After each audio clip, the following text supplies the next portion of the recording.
Murder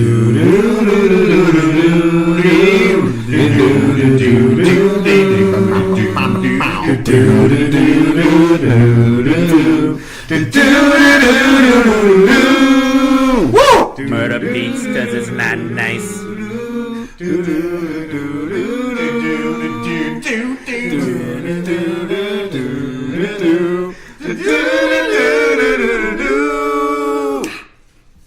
Alright, what's up everyone? This is the Contested Layups Podcast, episode 10. Thank you for tuning in. Remember, you can find us on Twitter at Contested Layups, Contested Layup 1. Also email us at contestedlayupspodcast@gmail.com. And you can find us in any podcast directory on iTunes, Google Play, Stitcher, or TuneIn. Rate and review us on any of those directories. We appreciate anything, any feedback, good or bad. Please let us know how we're doing. Thank you for listening. Tonight we have the All-Stars, baby. All-Stars are back. Let's do this. V is out because personal. Nice. V is out for personal reasons. It is Raul. It is John. It is Garnick. It is Eddie. And it's Mike. What's up? All right. So let's get it going. Let's get it cracking. So we start every podcast with some Bulls talk. The Bulls most recently had a loss against the Clippers on Saturday. A lot of players were out. No players from their recent trade with the Pelicans have played for the Bulls yet. Chris Dunn's still out. Lauri Markkanen's still out.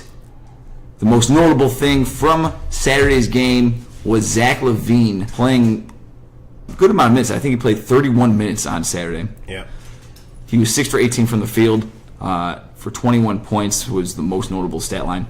I wanted to talk about Zach and what is going to happen. What do you guys think will happen with Zach LaVine going forward? If you've been watching the games, he's not close to what he can be. The guy can't finish layups like he should be finishing layups. Yeah. He did have a dunk on Saturday, though, against the Clippers, which was pretty nice. But I think that Zach is... I've heard skewed opinions on Zach. I've heard that people think he's a bench guy and he should be flipped this offseason. He should be traded for an asset this offseason. Anyone that the Bulls can get. I've also heard that this guy could be a superstar and could be a franchise kind of guy. What do you guys think about Zach LaVine? That's the main topic I want to talk about tonight. What do you think about this guy? Not impressed. Why not? He's a bit one-dimensional. I mean, when he gets healthy, he's going to be very respectable on offense. Not so much on defense. I have no reason to expect him to be a good player on defense. He hasn't shown it to date, even under Thibodeau, and I don't think it's going to happen under the guru that is Hoiberg. The Bulls put themselves in a weird situation because they have to make a call about re-signing him without really seeing him at 100%. Yeah. Without seeing him how he fits into the system at 100%. Yeah. And it is what it is. They may have to sign him to at least a 3-year deal. Hopefully it's only a 3-year deal. Probably at 18 to 25 mil a year. And that's unfortunate because that's going to tie up their cap room. Having said that, they may not have any use for it anyway. And in a year or two, he may be flippable. He may not be. And they may have to stretch him or keep him around and just let him wind down his Bulls career that way. But I really don't expect him to be great. What makes you say that you haven't seen anything from him defensively? I've been watching him for the past 2 years. So, what I've seen from Zach, I've watched him pretty closely defensively, and I've seen a guy who's trying to be better. I haven't seen a guy who's there yet, but I've seen a guy who's making an effort defensively. I haven't seen laziness on the defensive end. Right, but there's a timeline there, and after your third year, you expect the guy to get it by now. I mean, don't get me wrong, he may end up being serviceable on defense, but he's never going to be good or spectacular. Well, I'm fine with that. You don't. Who's the top player in the league besides Kawhi Leonard, who is an excellent defender? I expect him to be excellent. I expect him to be serviceable defensively. I think it's without question his athletic ability. Zach LaVine can be a 20 to 25 point a game scorer in the NBA. The Bulls may not need that though. What the NBA team wouldn't? I kind of have to agree with Garnick's take on this. I think he has the potential to be an all-star, but like Garnick said, the Bulls are in a bit of a conundrum. Like, they haven't seen him at 100% yet. You have to make a decision to re-sign him, and that's a pretty scary proposition. Yeah. It could end up hurting the Bulls really bad again, a la D Rose. So that's how I feel about it, really. I think the Rose situation scares the Bulls a lot. I think we touched on this before. I think it's apples and oranges with Rose. Well, but just the fact that he was a player that, I mean, the Bulls signed him prior to his injury, but still, they don't want to make a decision where they give someone big money and then he's injured for most of the length of his contract. They don't know how he fits into this team yet. Right. And they have to pay him before they find out. I think that can be found as long as Dunn comes back healthy. I think with Dunn and Zach and Lauri Markkanen, I thought they were making good strides. They only played 2 games full together, but I really liked from what I saw with Dunn and Levine and Markkanen. I think what you mentioned though is he is a volume shooter from what I've seen, but he's an ISO guy. There's no one on the Bulls right now, and there are a few players in the league who can go at a guy one-on-one from the perimeter like Zach LaVine can. I haven't really passed off any judgment on him yet. I think I'm going to be more or less paying attention to how he plays a lot more in the last 2 months of the season. Yeah. Because Dunn will be back. Yeah. We'll have a healthy team, whatever. I don't know. I'm a little worried that he could be like kind of a guy who teeters on 20 points a game. I'm worried that's going to come out. That's going to be all he winds up being. And like he won't be any better than that 20-point, like the potential to be a 20-point guy.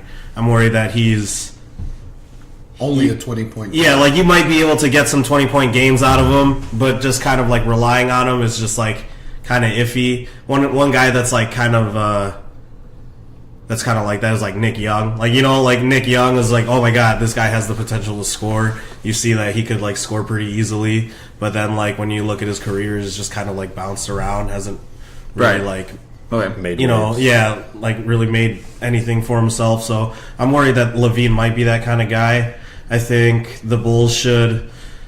I think the Bulls will probably just wait until the off season, see how these next 2 months pan out.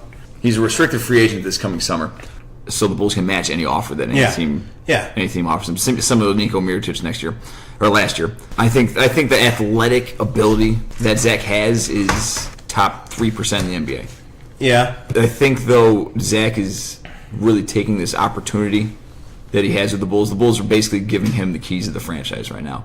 I don't think they're giving him the keys. I think at best he's a third option. No on this way. team. He is the best option, I think, on this team. I think he's the best scoring option by far now that Nico's gone, for sure. Now, yes. yeah, right now. Yeah. I'm not talking about right now. They're very high on him still. I think that given ample time, and I think a month from now, he'll be around a 20-point average. Because Yeah, I hope he so. can get to the basket better than anyone on the Bulls for sure. And he can get to the basket better than a lot of players in this league. But is that enough to be that all-star that is the franchisee? I don't think he's going to be an all-star. That's a good question. He has a nice shot. He does. gets great elevation on his jumper. He strokes it pretty well. But if you're only getting 20 points a game, I mean, Well, the superstars nowadays they're getting 30, Yeah. 40 plus easy. yeah, no, I know. I'm not saying though that Zach can't be that. Part of him coming back is he's feeling out the game. He'll pass an open shot and take a contested shot. I think that's part of him just coming back. But eventually, when he gets into a rhythm, I don't see him not getting 20 a game. He's just too athletic and too skilled. The only interesting thing is actually from Zach LaVine in terms of their recent performance. I think he just basically called the Bulls team soft.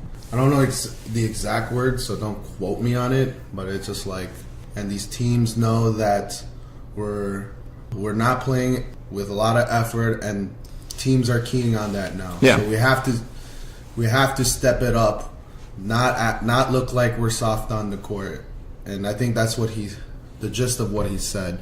I agree 100%. I think he's speaking defensively, really, Yeah. and that's what that really attributes to. Because offensively, again, the Bulls aren't averaging nearly what they were with Nico in there. The Bulls haven't been the offensive juggernaut they were for in December, but defensively, the whole season they've really been lacking. I think that attributes to the lack of a defensive philosophy that they have on this team, where I don't think Jim Boylan is preaching consistent message to these guys. I don't think, I think they they have change it. a defensive identity. They don't. They haven't. They definitely had, don't. They haven't had one since Tibbs left. I remember last year, I think Taj Gibson may have said it. Maybe it was Jimmy Butler, but he was saying that the Bulls when the Bulls were in close games, they just relied on what Tibbs taught them. With this team, it just game to game they kind of changed their philosophy in game. It seems, and it's very frustrating to watch. But I think Zach's doing a better job at trying to become a better defender. He publicly made a statement that he wants to become a two-way player. If you make that statement, people are going to look to you to uphold it. I think he's actually doing a better job than he had been in the past in Minnesota. I mean, he still gets beat off the dribble sometimes, but at least he's being more physical. Beat off. Well, what do you what do you think we should do with Zach LaVine? 4 years, 75, something like around I there. think they should let him test out free agency. Exactly. See who bites. Exactly. Test them out, and then if anybody bites, if nobody bites, then you could try to. I don't see anyone giving him a him smaller $100 million contract. for 4 years. No, that won't happen. And hopefully, I mean, this could be wishful thinking. Maybe no one bites, and then you're in a position to give him the Mirotic, and that would be ideal. I'm hesitant to Well, that's really give him 4 years. that's probably the best situation for the Bulls organization because I don't think they'd have to give him that much money. If nobody bites, then he's kind of stuck. He Yeah, I'd say he either doesn't 3 play years, or he $70 million. gets paid for 65, 70. Yeah. Or he can for 3 sign a years. tender and stick around for a Right. year until he becomes unrestricted. Yep. Right. I think regardless, if a team bites, I don't see the Bulls not matching it. The Bulls, I think, will be in front, though. I think the Bulls will offer first, for sure. Look, they may lowball him at 3 for $50, and then he ends up signing the tender and plays the whole season with off-season in mind, and then the Bulls can come back with a max if it pans out. If it doesn't, True. you just cut your losses. Yep. I wanted to bring another subject on. Penis size? No, not this week. About loyalty, Mike. Yes. You had a little Loyalty, topic. loyalty. That's what I wanted to say so bad. Yeah, loyalty. Where is it now? The loyalty expert. Loyalty expert, Mike. You have a lot of people kind of shifting around for winning a championship or whatever. Maybe getting paid. That getting paid part is huge because max contracts are over $100 million, and I'm sure money plays a big factor in everybody's decisions. Oh, for sure. And it's kind of where was the 90s NBA where everybody stuck with a city, everybody was for that team and for that city's fans, and I think the fans are losing. It's just, and there's talks about, or there were rumors of LeBron maybe going to Golden State. I guess he shot all that stuff down, but who knows? I mean, he did it once, he could do it again, and where is loyalty nowadays in the NBA is my question. So LeBron kind of answered that question in the Instagram video. When a player gets an opportunity to test the free agent market, they don't have to be as loyal as they had been because an organization can do the same thing. You saw it this year in the Blake Griffin situation where Blake signed a 5-year, $175 million contract to stay with the Clippers in hopes that they'd build around him, and then 6 months later they trade him. I've never seen that before. I think what amplifies it is the rumors that, not rumors, but I guess they're confirmed now, the information about how they recruited him and how they raised his number into the, I actually didn't hear about this. Well, apparently they had the first pitch, which is often the case now with any free agent. Right, yeah. Every team gets to pitch, and the Clippers just brought him to Staples Center, and they basically did a retirement ceremony of his number, or a fake retirement ceremony, just showing him, hey, this is the ideal scenario. We want you to be a Clipper for life, and this is how we see this thing ending. You were the greatest Clipper ever, type of shit. Wow. And then obviously 6 months later they trade him, and that's what really made it stick with a lot of people. Wow. I'm surprised you don't know this. I didn't know that. I never heard it. Very cutthroat league these days. Huh? Wow. But going back to Mike's point about 90s NBA, I think there are some factors that we need to consider when making that analysis. Specifically in the 90s, really only if you're top 2 or 3 player in the whole league, then you have the leverage to make decisions and move to another city. From a financial standpoint only, if you think about it, if you're a really good player but not necessarily a worldwide phenomenon like Jordan was, it makes sense for you to stay in the same city just because you're probably at the time, and I'm speculating here, your biggest aspirations were to make as much money as possible by building your name and kind of ingrain it into the city and make it synonymous. And then that's why you have the Jordan's restaurant, the Ditka restaurant, that's probably as big as they thought at the time. Okay. No one thought you can make more money from Nike than you can from your NBA contract back then. Right. And there are a lot more marketing opportunities, and then there are more agents which have more input, and they can get in people's ears, say, hey, go to New York. They'll probably pay you less, and yes, the taxes are high, but Nike will pay you $15 million extra. Right. So you can't underestimate that now. The biggest name for a person's name nowadays is to have the ship associated with it, regardless of where you're from. You have to consider that China and the international market, all they care about is the ship. They probably watch 3-4 games a year, and they love basketball, but time difference and other factors contribute to them only watching X number of games a year, and all they care about is the winning team. That's a huge marketing opportunity for any player.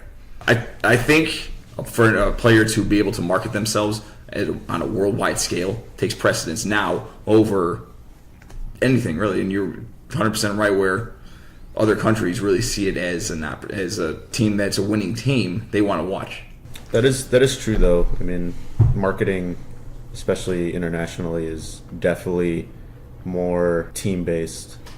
Yeah. And you have better exposure with a winning team, and you can win a ring. So I guess there are some valid points in that sense. Think about a casual NBA fan, and even stateside. You and I all know about the decision. We all obviously discussed the whole KD thing. But a casual fan may not know that or may not care for it at all. Right. All they care about is, hey, they're the champions. Maybe I'll get my nephew a Golden State jersey.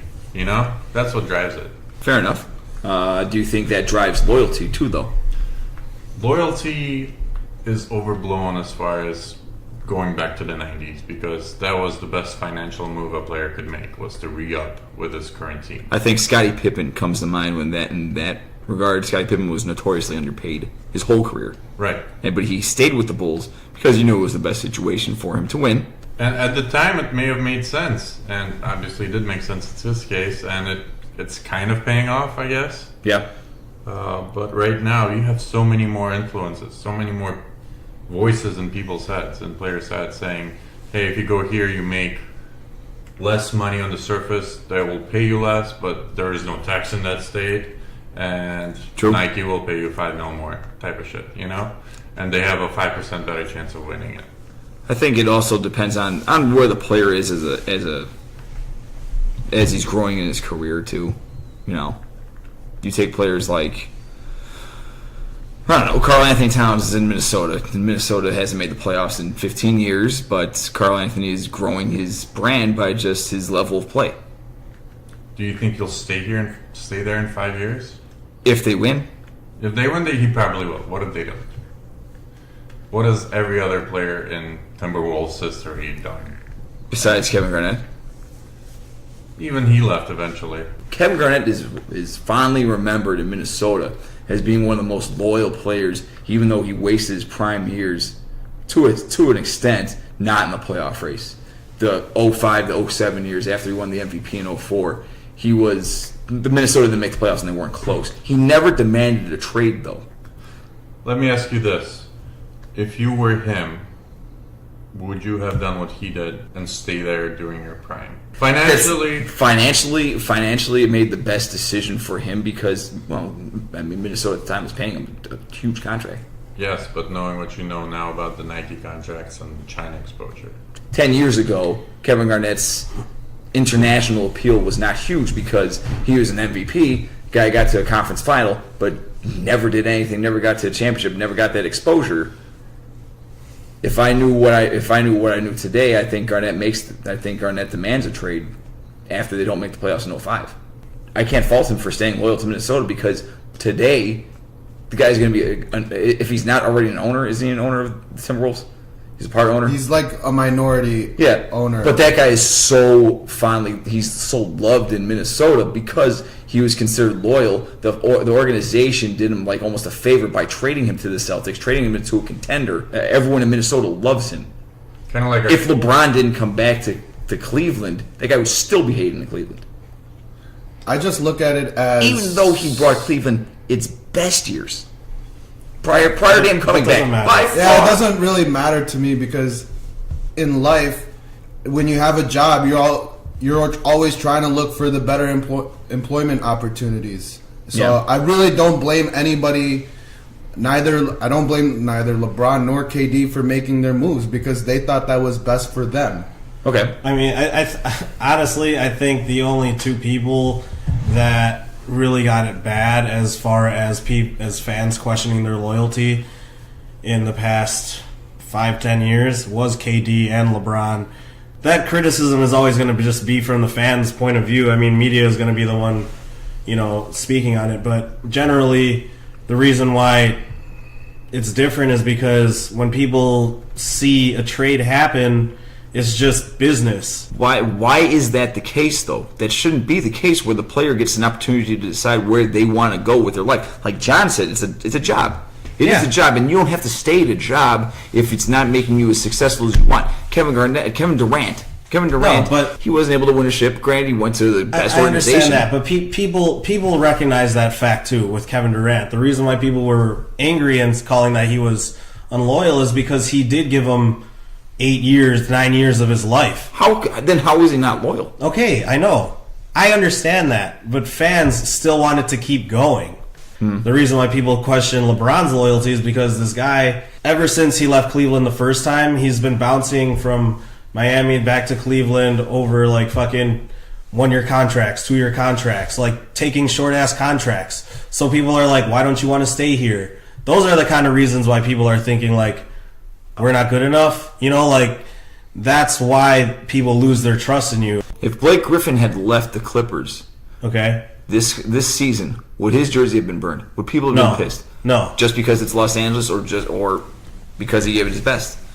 Because That's how I view it. people didn't like Blake Griffin enough like that. They were unhappy with him because they never even got past the second round.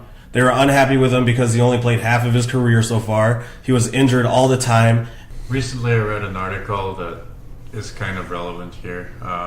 It's actually about football, and it Right. was about how every team that won over the last 25 to 30 years, something like that, their quarterback and their coach were within the first 5 years of working together. And if you've been together with the same coach and quarterback for more than 5 years, you're not going to win the championship. That's what that article implied. I think to an extent that's kind of what happened here. I agree.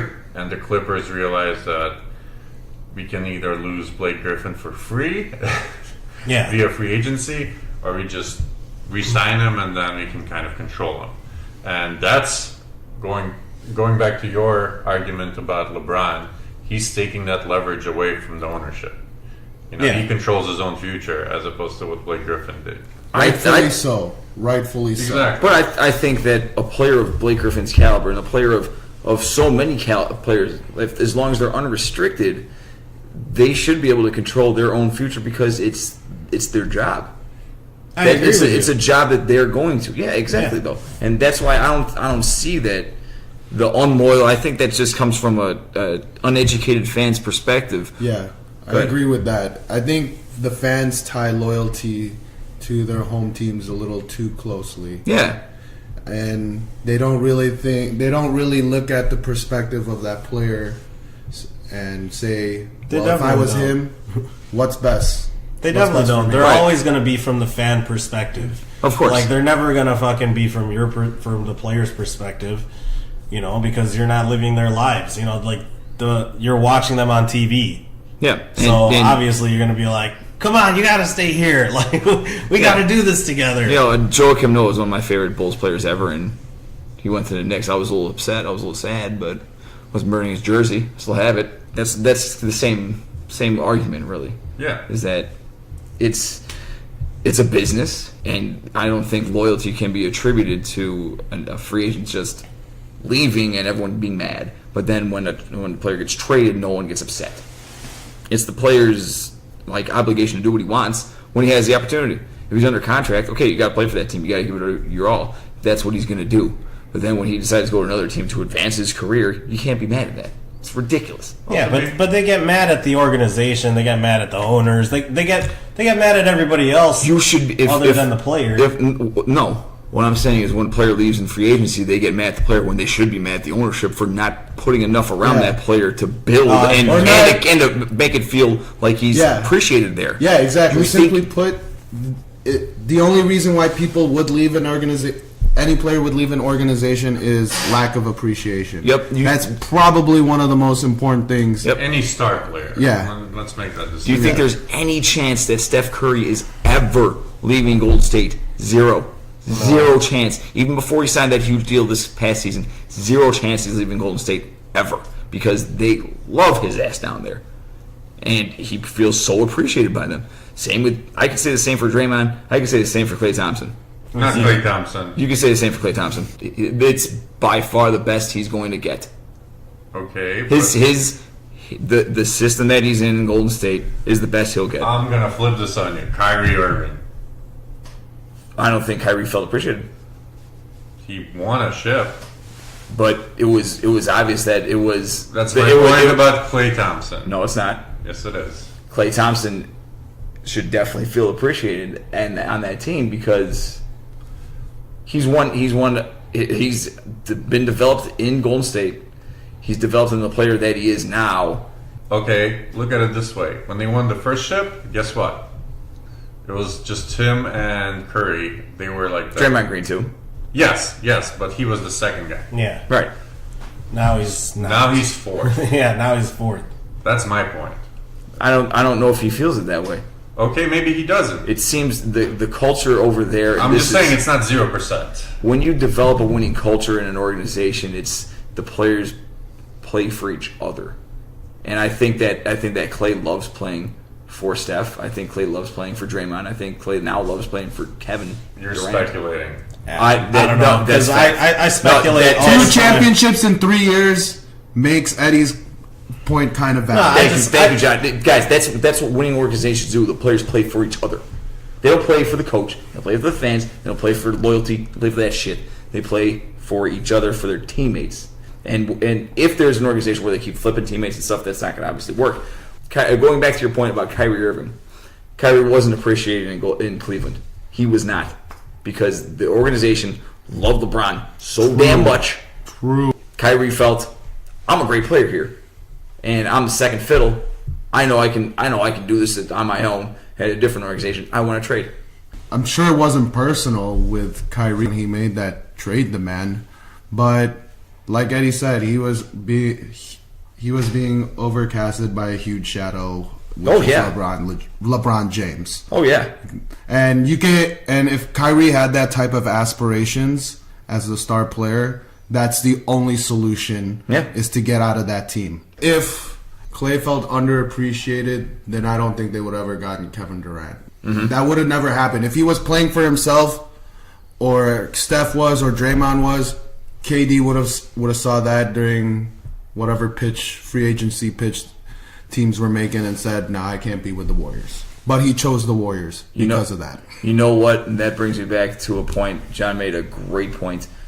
Derrick Rose, when the Bulls were trying to get Carmelo Anthony, refused to go to the meeting, and that showed me that Derrick was still about himself.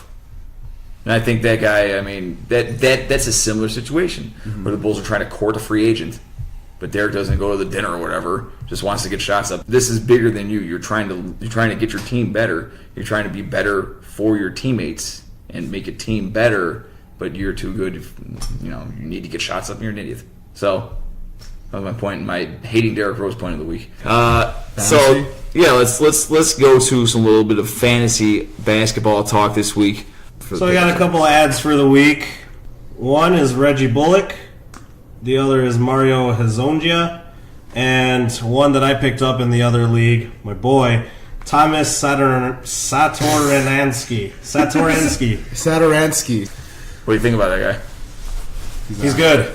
He's pretty good. He put up a big line last night. 2 threes, pretty efficient. 7 of 9 from the field.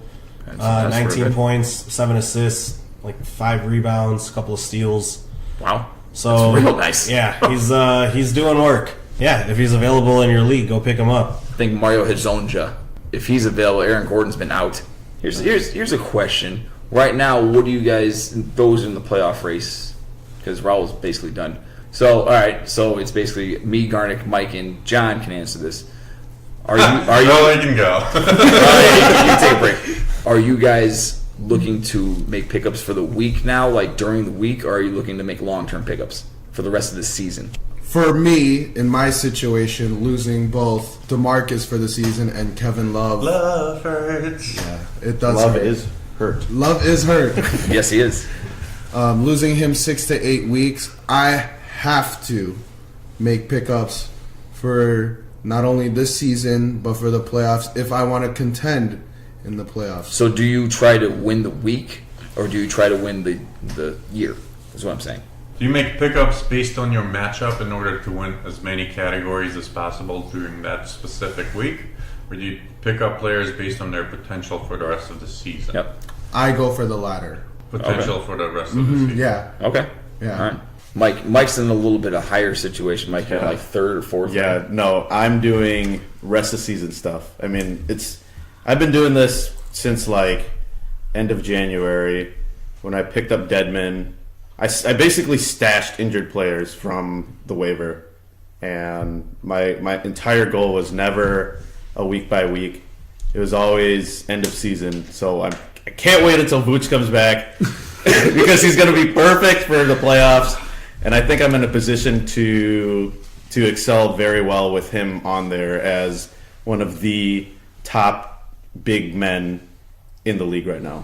Once he comes back, I was always hoping that he would come back early enough that I'd have him for the playoffs, and I do. So it definitely long-term pickups rather than short-term. Okay. Now Garnick and I are fighting for the final playoff spot, basically. I recently completed a trade that put me in a position to make weekly pickups, and that was the goal. For the last 15 years, I've been just trying to build the best team possible with the least amount of players that are droppable on a daily or weekly basis. Right. But I'm changing it up. I have about 9 to 10 people, that will guarantee me 4 wins no matter what. So now the other 3 are based on the matchup. I think I'm in a precarious position because I'm not guaranteed a playoff berth right now. I like my team a lot because the season-long upside is still really high for most of my guys, and that's why I drafted a lot of young players on my team for the hope that by the end of the season that they are in a position where they're going to be producing consistently and be given a lot of opportunity. And I think that's why I've held on to so many of my young guys throughout their ups and downs this whole season. That being said, I don't really have a lot of players I'd want to drop right now. I might have one spot that I'm willing to keep it open. Other than that, the way my team's constructed, it's very hard for me to drop players, and they would instantly benefit on anyone's team that I dropped. I'm still on a long-term outlook. Yeah. Even though I'm not in the playoffs right now, I think it'll have to come down to the last probably 3 weeks of the regular season, maybe 2. And depending on where I'm at, if I need to make weekly pickups, that's what I'm looking at. I'm still not really trying to make weekly pickups. Well, let's wrap up. What do you say? Final thoughts. What are your final thoughts, gentlemen? Raul? Final thoughts. Forgot to say it last week. R.I.P. Rasul Butler and his wife. Thunder are playing pretty bad without Roberson. It's rough without Roberson. They need a Tony Allen. They definitely need a Tony Allen in their life right now. Is that a prediction right now? Yeah, I'm predicting it. You said it last week, guys. Yeah. All right. Tony Allen's coming. I didn't know if it was an official prediction. Oh, wow. So it's an official prediction. There you go. Go ahead, John. My final thoughts is Tom Brady's still the GOAT, but congratulations to the Eagles. That's All it. right. Fast facts, Mike. The loyalty expert. Loyalty expert. I am not an expert at all, it seems. I don't know. I respect loyalty still. Shout out to West Philadelphia, East Philadelphia, North Philadelphia, South Philadelphia. Anybody born and raised there, out on the playgrounds. Congratulations, Eagles. I think I just became an Arsenal fan over the last week and a Yeah, half. baby. So let's go Gunners. Let's go Gooners. Gunners? What? Yeah, that's what they call Gunners fans. They're the Gooners. No, well, you're talking to a lifelong Arsenal Okay, fan. I'm sorry. And they I don't just speak got English here. right there. I just got here. Come on, you Gooners. Final thought: soccer is boring to me. I don't like watching unless it's the World Cup. Final thoughts: I want to see what the Bulls do at the trade deadline. What do you think I would love if they got another first round pick. It'd be awesome. For who? Robin, No. why not? No. Give him the Cavs Yeah. and get the Brooklyn pick. What? What are you talking about? You're on crack. Thank you again for listening to the Contestant Labs podcast. Again, find us on Twitter at ContestantLab1. Email us at ContestantLabspodcast@gmail.com. Listen to us on iTunes, Google Play, Stitcher, and TuneIn. And Bumble and Grindr. Swipe left. Swipe left. Swipe left on the Contestant Labs podcast picture. It's Raul. It'll be Raul's license where he's looking away. Thank you again for listening. Rate and review us on any podcast directory that you listen to us on. We hope you have a great Monday.